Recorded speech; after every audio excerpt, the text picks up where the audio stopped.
Almost 2 years have passed since that terrible day. I never wanted to speak about it again, but I feel it is my responsibility to describe the events leading up to it.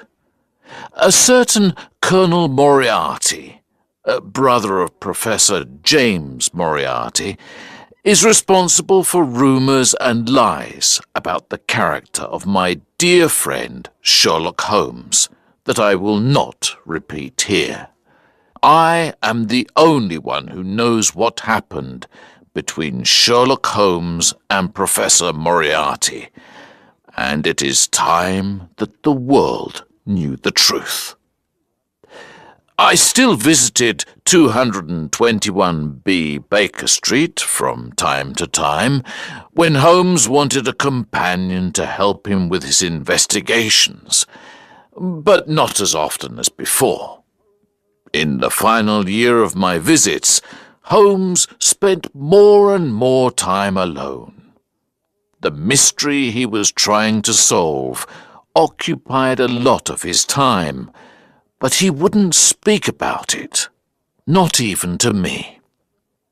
One day, in early spring, I received a letter from France. Dear Watson, I am working in France for the French government on an important matter that will take me many months to solve.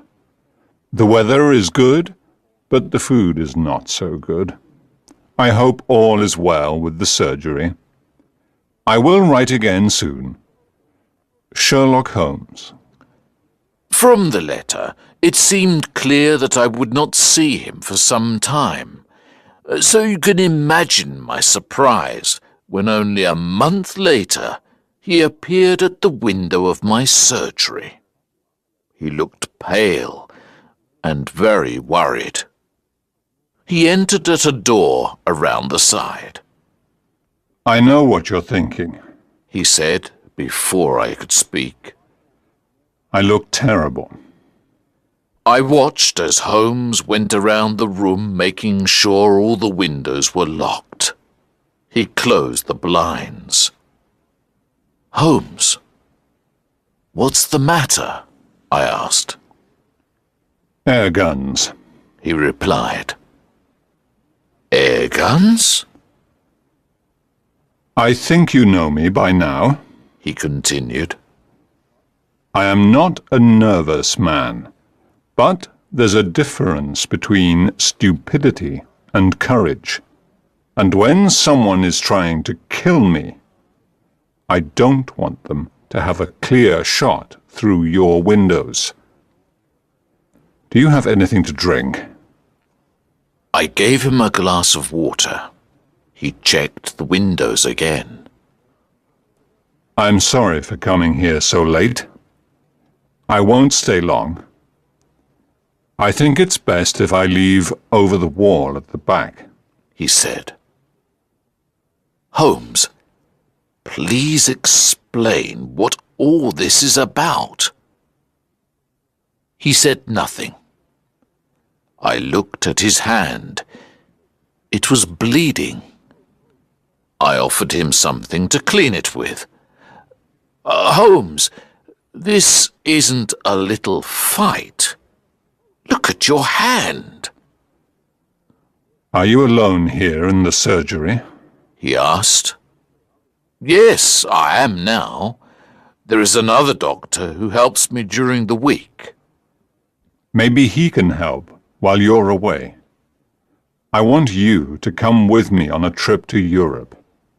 I'm not sure of the exact location. We can decide when we get there. Holmes's behavior was very strange. He never went on holiday. He certainly didn't go on trips for no reason. He saw the worried look in my eyes. There's only one person I can trust with this information, Watson, and that's you. For the first time in my life, he said, I have finally met my equal. His name is known to every criminal in London, but ask anyone in the street, and they'll say they've never heard of him. Professor Moriarty. The man is a genius. He's a criminal mastermind. Moriarty? A mastermind? You see? He laughed. No one knows the real Moriarty, but I do. The man is responsible for half the crimes in London. I could continue working for the French government. It's a nice life. It's well paid. But I cannot rest until Moriarty is in prison. Half the crimes in London? I repeated. But if you really believe this, why haven't you asked Scotland Yard to arrest him? Do you have the evidence? Crimes happen all the time. The criminal is caught. Sometimes they go to prison, then someone pays money and they go free. Sometimes they are never found. The important thing is that the man who controls everything is never caught. No one must ever suspect him. But what does he do? Everything and nothing. He is a well-educated university professor and one of the greatest mathematicians in Europe. At the age of 21, he wrote a thesis that was read all over the world. He was offered a job at a university. He worked very hard, but not towards anything good. He moved to London, where he has chosen to use his extraordinary brain for a life of crime. No one knows the criminal world better than I do. For years I have known that there is someone else behind the crimes I investigate. He is like a spider that sits in the center of a very large web. He plans, he sits, and he waits.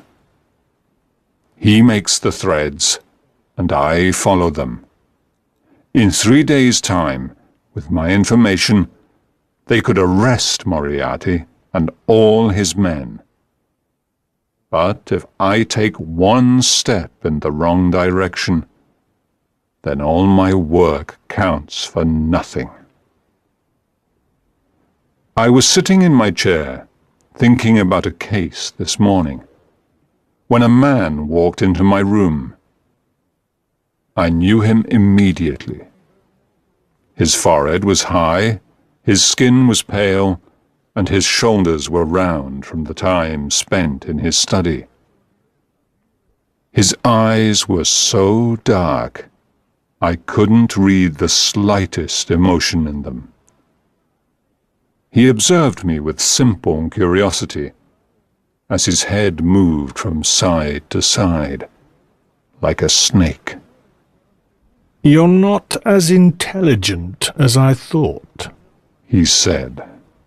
"Don't you know it's dangerous to keep a loaded gun in your pocket?" I took out the gun that was in my pocket and put it on the table, but I kept my fingers close to it. "You know who I am," he hissed softly.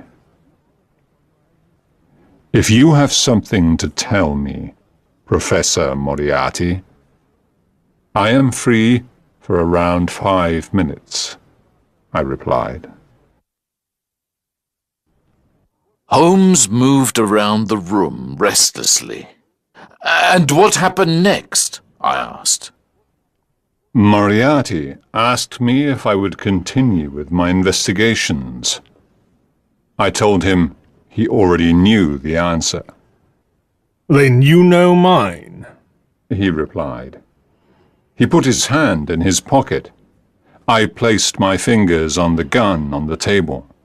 But instead of a gun, He took out a notebook and read aloud. On the 4th of January, you passed me in the street. On the 23rd of January, you were in my way. In the middle of February, you were causing me problems. By the end of March, I had to change my plans. Now I find, a month later, that you were trying to take my freedom from me. We both know that this cannot continue. You're right, I said. It won't continue. Give me 3 more days, and it will end. You're an interesting opponent, Holmes. I don't know what I'd do without you. I'd be quite bored. You're smiling, but I'm telling you the truth. This little game you are playing is too dangerous. He continued. I'm not afraid of danger. It's part of my profession, I replied. This is not danger, he cried. This is madness. There is a whole organization behind me.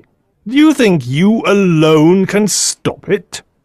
There is only one end to this, Holmes. We both know what it is. I enjoy your company, I replied, but I have an important matter to investigate. I know every move you make. If you try to destroy me, I will do the same to you, he said. You are too kind if you think I am capable of destroying you, but I will happily accept my own destruction if I can free the world of you, Moriarty. Such a pity, he said as he went out of the door. But you leave me with no choice. Moriarty is a man of his word, and he doesn't waste time. On the way here, I almost lost my life 3 times. First, a carriage with 2 horses came towards me at full speed. Fortunately, I jumped from the road just in time. Then, as I was walking around the corner, a stone fell from the top of the town hall. It missed me by the smallest amount. Finally, on the road to your house, a man attacked me. I hit him hard, and he fell over. I was amazed at the way my friend spoke of these events. He was lucky to be alive, and yet he told his story so calmly. You can understand now, Watson, why I shouldn't leave by the front door, he continued. Holmes, you can't go home. You must stay here. Holmes would not listen. He left, as planned, over the back wall, but only after we had made arrangements for the next day. I'll see you tomorrow morning, he said. Take this note. Follow these instructions carefully. Do exactly what it says. Destroy it afterwards. Where will I meet you? I asked. I'll see you on the train. The 3rd carriage from the front is reserved.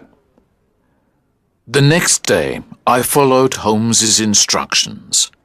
I did not take the first cab that arrived outside my door, or the second. I took the 3rd. I gave the cab driver an address to take my luggage to. I got out early, 10 minutes away from the station. I ran around the corner where a horse and carriage was waiting. He didn't ask for my destination. He took me directly to the station. When I arrived, I was just in time for the express train that connects with the ferry to France. I ran as fast as I could, and I saw a porter taking my luggage to a carriage. There was a reserved sign on the window, and I got in. There was a man in the carriage, but it wasn't Holmes. It was a priest. I was confused. Holmes said the carriage was only reserved for us. I sat down and the train left the station. Where was Holmes? After last night's events, I was very worried for my friend's safety. Then the priest spoke. It's good manners to say, "Good morning, Watson." Within moments, I realized that Holmes, disguised as a priest, was sitting before me in the carriage. We must be careful. There's Moriarty now. He added. I looked out of the window and saw a man running towards the train, shouting angrily at the guard. I could see his large forehead and small dark eyes in the distance. Holmes smiled, sat down, and took out a newspaper. Holmes, this can't continue. Tell the police they have to arrest Moriarty. They can hold him until you have all the evidence they need. No, replied Holmes. there are too many fish in this net, and I intend to catch them all. Now, we must plan what to do next. Moriarty will soon catch the train. How?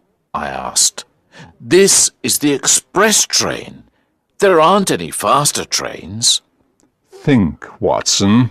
Sighed Holmes. Moriarty is as intelligent as I am. Imagine I'm Moriarty.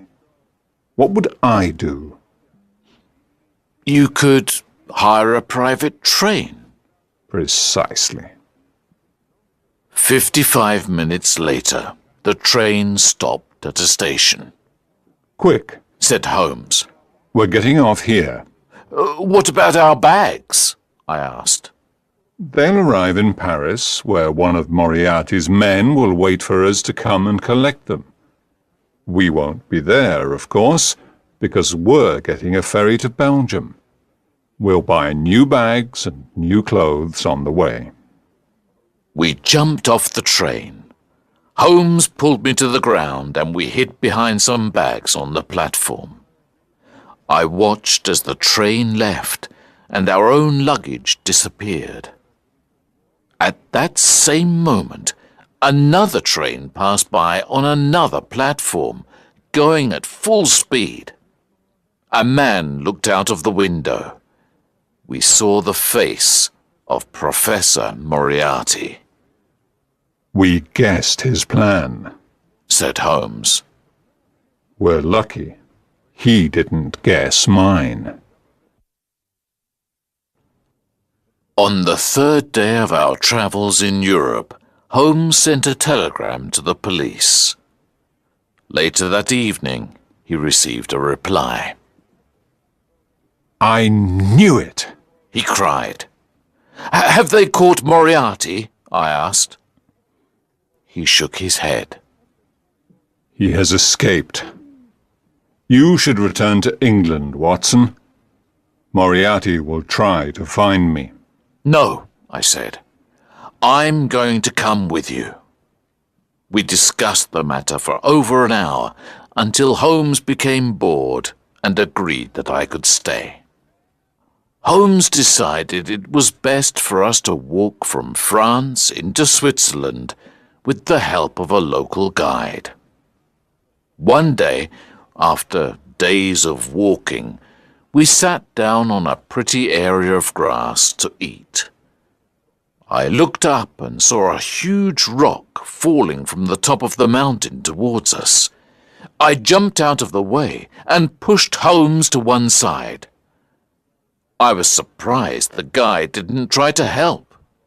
He told us coldly that rocks often fell from the mountain. It was wise to be careful. Who's there? I cried. I ran up the hill.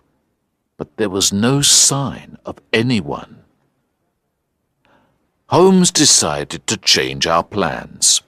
We took a different route into Switzerland, and we left our guide. Finally, we crossed over the Alps. We arrived at a small village where we rested at the guest house. The owner spoke good English. He knew London well from his time there in one of the city's finest hotels. He told us about the sights in the area. You really must go and see the Reichenbach Falls, he said. They are a beautiful sight at this time of year. You should stay another night. We said we had no plans to stay longer, and that we would continue to the next village of Rosenlaui. But Holmes agreed that we should see the falls first, as we weren't far away. After more than an hour along a steep, narrow path, we heard the falls. The water from the melted snow from the mountains fell into the depths below with a sound like thunder. The path ended at the waterfall. The only way back was along the same path we came. Smoke seemed to rise from the black rock at the bottom, like a cauldron.